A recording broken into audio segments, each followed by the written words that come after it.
Welcome to another episode of Activists of Today. I am your host, Sarah Sulewski. A little bit about me. I'm a college student and a senior at the Tennessee State University. I'm captain of Tennessee State University's speech and debate team, and I travel the world as a competitive speaker.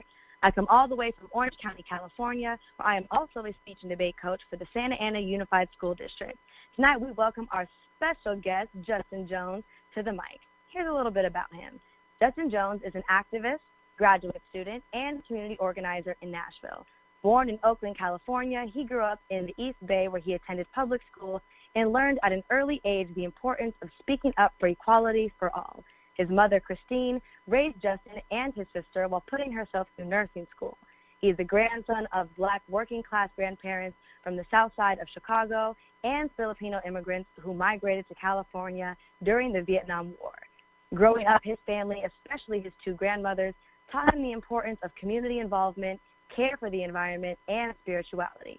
Justin came to Fisk University in 2013, where he received the John R. Lewis Scholarship for Social Activism.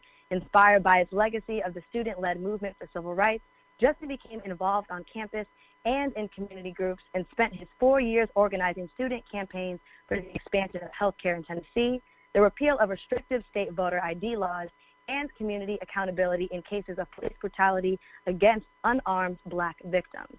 Before running for office, Justin was a second-year student at Vanderbilt Divinity School pursuing a master's in theological studies. He sees faith communities as essential gathering spaces for solidarity and connection in our shared pursuit of justice and the beloved community. He continues to preach in congregations around the city, and he currently lives in East Nashville with his dog, Denali. Please welcome to the mic, our activist, Justin Jones. Appreciate you. Thank you for having me. I'm so honored to have you, and I'm happy that we're finally getting the chance to do this, and we have you on the platform tonight. Definitely. Yes, so to jump right into it, I want to know a little bit more about your journey into activism and how your family may have influenced your journey. Definitely. As you kind of talked about, I come from Oakland, California, from the East Bay, where I grew up, surrounded by a community that was, that had a legacy of activism when it comes to the founding of the Black Panther Party, when it comes to members like Representative Barbara Lee, who's the only member of Congress to vote against the Iraq War, coming from Oakland, representing the East Bay, coming from a city where during the Occupy movement, the whole city shut down in a general strike to raise awareness about economic and racial injustice in our community. And so that's something that really stuck with me. And I came to Fisk University in 2013 because of its legacy of civil rights activism with alumni. I know TSU has a lot of distinguished alumni as well, but at Fisk we're proud to say that we are the institution of W.E.B. Du Bois, Diane Nash, John Lewis, Nikki Giovanni, so many bold voices for justice that were inspiring to hear about. And so being at Fisk as a student, you cannot go through Fisk without knowing this history. And as we talked about on a panel not too long ago, we also realized that we have to continue that history. And so it's on our generation to not just talk about, the monuments, but talking about how do we, build movements to what is our legacy and what is, how that torch has to be passed to us, and that it's our time now to continue the struggle. Absolutely, and you've been a key player in leading many of these movements. It's one of the reasons why I wanted to highlight you and have you on the show tonight. So I'm so glad that you're here. And also I read in your bio that you are a recipient of the John R. Lewis Scholarship for Social Activism. So when you received that scholarship, what did that mean to you? What kind of weight did that hold for you?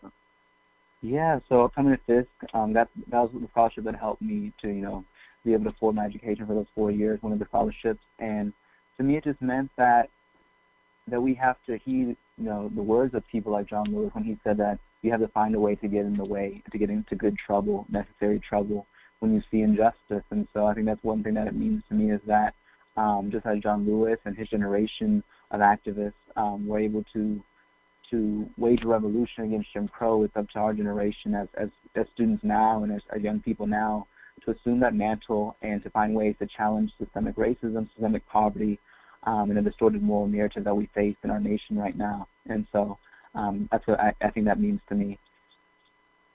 Beautiful, absolutely beautiful. And so while you were at this university, you were part of organizing several different student campaigns. So could you take us a little bit through some of those, some of the details of those, and just elaborate on the change and impact you had regarding those issues? For sure. The first issue that we took on was Tennessee's restrictive, extreme, racially motivated voter suppression law. In 2012, the state of Tennessee passed a law to make it easier, that made it easier to get a gun in the state than it was for college students to vote by restricting IDs that were acceptable forms of identification. So no longer could you use your student ID as you had been able to in 2008, 2012, but they wanted to make it more difficult toward the election time in 2012 as a way to suppress youth voter turnout. And so we began by organizing college students at Fisk, TSU, Vanderbilt, and some students at American Baptist who went into the legislature and protested, who testified before committee. I remember testifying before the committee to say that we had a bill to say that we're going to allow Tennessee to use college IDs for voting for the 2012 election, for the 2014 election when we were there, and just seeing the extremism, the sort of disdain for young people being actively involved in the democratic process led us in 2015 to file a federal lawsuit against the state of Tennessee under the 26th Amendment that lowered the voting age to 18, and under the 14th Amendment that gave us equal protection under law. And that case really generated a lot of attention nationally, that we as students particularly were leading a fight against our state's extreme voter suppression tactics, and really inspired us to see that if our vote, a lot of people say my vote doesn't matter, that I shouldn't get up to vote, but the fact that these lawmakers were trying so hard to restrict our voting, disproved that and showed that our vote did have power, and that it had so much power they were trying to stop it. Exactly. Yeah. Yes, and then go ahead. Yeah. Oh, go ahead. No, I just was going to ask you more about some of the other campaigns. So I know you led a student campaign that had to deal with the accountability of the cases of police brutality against unarmed Black victims. I really wanted you to touch on some of the details of that campaign. Definitely. So I was at Fisk when Mike Brown was murdered in Ferguson, and that was something that really struck our campus, and it really galvanized our students. And so I ended up coordinating a delegation of our university students to go up to Ferguson during Ferguson October as legal observers with the ACLU to observe, the protests, and to observe not just the protests, but to observe the police response to them, and to document instances of police aggression, and really to try and make sure that there were civil rights protections and that free speech was respected. And it was just very interesting to be in Ferguson at that time and to see the militarization of the community, to see tanks on the streets, and to see people dressed in military gear in the face of protesters who were just saying that we were outraged. And so we came back to Fisk and organized a mass walkout at our campus. We laid on the street on Jefferson Street, which connects Fisk and TSU, as you know, and shut Jefferson Street down. And we ended up marching, through the community, and that was at the height of the Black Lives Matter movement, saying that we are an institution that is a historically Black institution where our students are disproportionately impacted by police brutality. We know in North Nashville, with the rise in unmarked police vehicles monitoring, our community there, and many of our students have been pulled over, many of our faculty have been pulled over, and staff at this university as well. And so we had to connect what was going on nationally to what was happening locally on our campus, and what that meant for our neighborhoods as well. So. Absolutely, and I definitely applaud you for jumping right in and really getting to relate it, to everyone that you're surrounded by, and really using your voice for the greater good. And so in regards to leading student campaigns, you've been involved in several. What is some advice that you would give to some students who are maybe interested in leading a similar student campaign? What are some of those things that they should keep in mind when getting started? I think the most powerful thing that we need to remember is that we don't have to wait until we graduate, or that, and people will discourage you and say you don't have the experience, that you need to slow down, you're being too radical. But I think we as young people have to just go with what your heart, go with what your spirit tells you to do. And what disturbs your conscience, what makes you outraged, what injustice keeps you up at night, and to follow that, and to know that we are leaders now, not the leaders of tomorrow, but the leaders of today. And that finding other students who are passionate about what you're passionate about, this work, it is better when you have a cohort of other colleagues and friends who you can do this work with, and who can prop you up, because there are times where you'll feel discouraged, where you'll feel depressed, going up against a system that's meant to destroy you. And so you want to do this in community. You want to do this with folks who can uplift each other, because it takes a movement, and it takes a collective of folks working and doing what we can to try and disrupt business as normal when it's injustice. So I think those are the best things that really help me. Yeah. And we're better in numbers, right? I think that's a big key fact right there. Sure. Powerful, powerful. And so I want to know, what finally made you decide to run for office? You know, what was that final push for you to start your campaign? Yeah. That's a question that comes up a lot. As someone who's been involved in activism, you know, here in Nashville for going on 7 years now, and I didn't see myself in this role that I'm assuming now of running for office. But one of the things that pushed me is this realization that for 7 years we had, you know, tried to beg these politicians to change and tried to beg them to do things that were just decent and right, and which we knew were common sense, and they would not do that. And so after 7 years of trying to get them to change their mind, we knew that we could change who's in those seats. As I said, we as young people have power, and instead of saying we're going to speak truth to power, we can revert that and say in power we will speak truth, and that we will reclaim you know, that community power that says that these politicians are not entitled to these seats, that these are temporary positions, and that you're supposed to be a public servant, and that if you do not do that, you should be replaced. And so, you know, I was approached by members of the community to run, thought about it, prayed on it, and ended up filing to run for U.S. Congress last year on November 19th. And it's been a powerful season since we've announced. We've, you know, been having a lot of events, town hall meetings, community parties at people's homes, talking to folks, and it's just been so inspiring to see so many young people get involved who haven't been involved in elections before. And that to me has been really heartening, and has confirmed that we are on the right track. That's so beautiful, and it's just so inspiring though what you've done. And I think part of what gets young people excited is seeing someone like yourself running for office, where they can see themselves. And I really believe in the power of representation, so I feel like you are definitely that for lots of young people who are maybe starting to just get involved, like you had kind of alluded to. So thank you for putting yourself out there and really giving us someone to look up to and look forward to as they make their journey into office. Appreciate you, definitely. Of course. Thank you for your activism too, because like you said, it's going to take all of us. And so I'm just one person in this movement, you know, doing what I can in the space that I am. And I think it's going to take, I've been so inspired seeing so many other young people running. When I announced, I had about 4 other friends who live here in Tennessee and other parts of the state saying that they're going to run for state representative positions. And so, I mean, I really am inspired to see that when you take that first step, you never know who's watching. You never know, you know, like people are waiting for permission, and like it's like we're just going to do this. We're going to jump in head first, and we're gonna you know, shake some things up. So. Yes, and we're glad that people are starting to shake some things up, not waiting for permission anymore. That's what you got to do. And so exactly. As you jumped into this journey, I want to know, how has faith played a part in your activism and now during your campaign? Yeah. So I was in seminary serving some congregations in the city as a minister, and faith and justice have been inseparable for my journeys.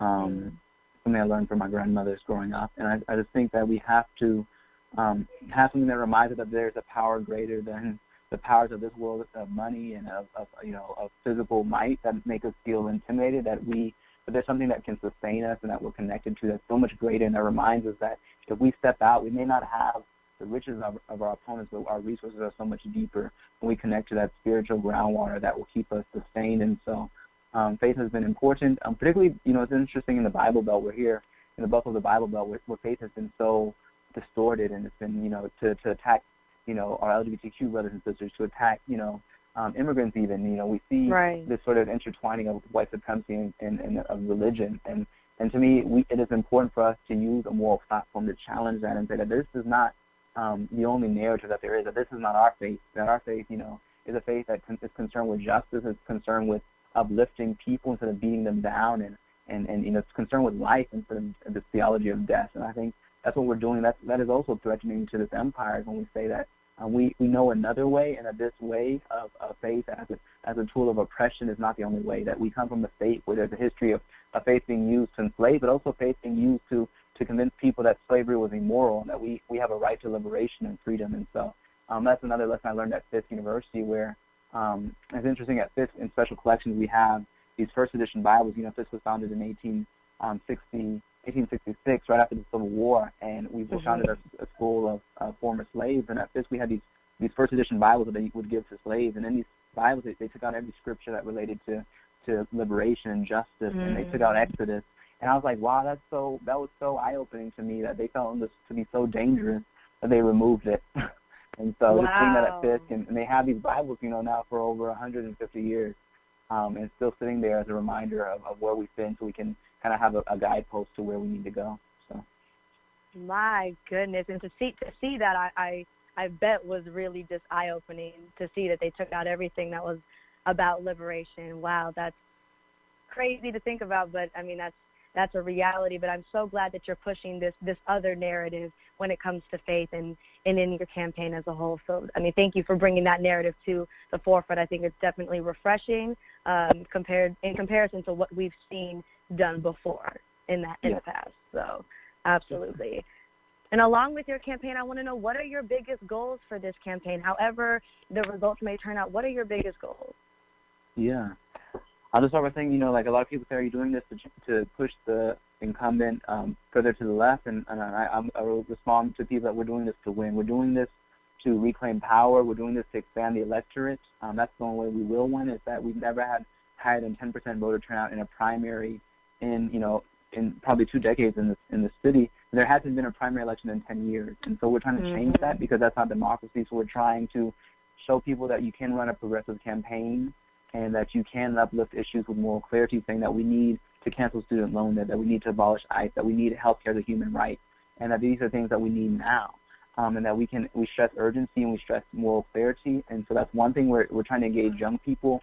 The last mayoral election in Nashville, young people aged 18 to 24 voted in the percentage of 2%. That was the turnout for young people. And so we're trying to drastically increase that, and to go to neighborhoods and go to spaces where people feel disenfranchised, they feel like their vote doesn't matter, and to hopefully empower them and say that this is bigger than one office, that this is about a movement, and this is a movement that hopefully will have ripples for other races in our state, and set the tone for future elections where we don't have to rely on the same people who've been in power for generations to mislead us into believing that they're our only hope. And so those are some of the goals of the campaign.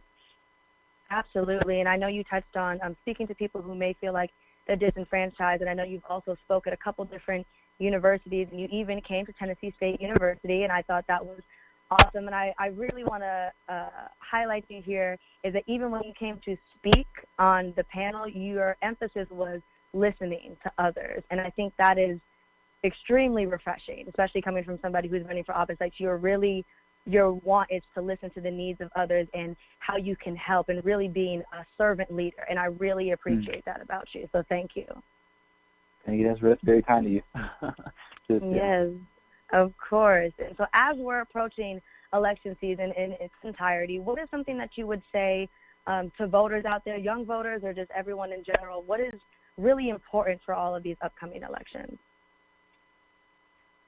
I think in this election, this is an election like we won't have an election like this in another generation. There's some, what's on the ballot is our future, and I say this, recognizing that when we look at things like the climate crisis, for example, that scientists have given us 10 years to address that crisis, and so if we don't have a radical shift now, there is such a thing as being too late. When we look at the rise in white supremacy and the sort of collapsing of our democratic institutions with a man who thinks he's the king, the lead posted that on Twitter, the president, I think that we're in dangerous territory. And so we won't have an election like this in a while, and that we cannot rely on billionaires. We cannot rely on people like Bloomberg to save us, who say that we need incremental change, but we need revolutionary change. We need radical change. We need a redistribution of wealth and of power in this city so that we can redeem this democracy, because we're at risk of losing it even more. And so I think that when we go to the polls, that we can also vote our hopes and not our fears, that they're going to say, anyone but Trump. But I think what young people realize is that we have to do even better than that. We don't want to go back to how things were before Trump, because we still were not at justice, that we want to move forward. As you said earlier in this podcast, that we're hoping to move forward, and we're hoping to move forward together. And we're hoping that to do things, differently than they've been done traditionally in this country, where we believe that, things that have been seen as privileges, like health care and education, should be seen as human rights in this city, in this community, in this district, and in this nation. And so I think that young people are really shaking things up, that they're seeing through some of the BS that is happening in the media, where we're not talking about the real issues, but they're trying to make this about like a reality show, and we're not talking about the fact that there's 140 million poor people in America right now. And what does this election mean for them? That is what I think young people are bringing to this conversation, is that we can stress urgency, and we can stress the fact that a lot of these issues require a platform that they're not being given, and that we cannot rely on the same pundits and strategists to misguide us into believing that we have to slow down and that we have to, we cannot have hope, that we just have to be realistic, because realistically, we cannot wait anymore, that we've waited for generations, and that their time is up. It's our time now. It's our time, absolutely. I 1,000% agree. So this next question I'm about to ask you basically answered it, but if you can come up with anything else to answer, I would love to know. I ask all my guests this question. I ask, why do you believe activism in this day and age is so important? Why do I believe activism is important? I think one thing I said on the panel that we were on together was that for us, as people of color, as people who come from disenfranchised, marginalized groups, activism is not a choice. That whether you're in the streets or not, your body is under attack, your life is under attack, your well-being and health are under attack by systems that are meant to harm you. And so we are activists not by choice, but out of the fact that we don't have a choice, that this is the reality of our existence. And so I think that activism, being active is something that we got to do right now, this time, as we face people. Because if we're not active, we know that the systems, and there's people planning and strategizing our downfall. There's people planning to take away health care from people. There's people planning to suppress wages. There's people planning to see how can they restrict, people from voting even more with, things like felony disenfranchisement and gerrymandering. There's people planning these things. And so if we're just sitting here, not paying attention, then the harm that they do is so much worse. And that when we say no, there's so much power in our no, in our dissent, in our organizing. Last session, we saw people, showing up to the legislature. For example, one issue that we were fighting was the statue in our capital, in our state capital, of the first Grand Wizard of the KKK.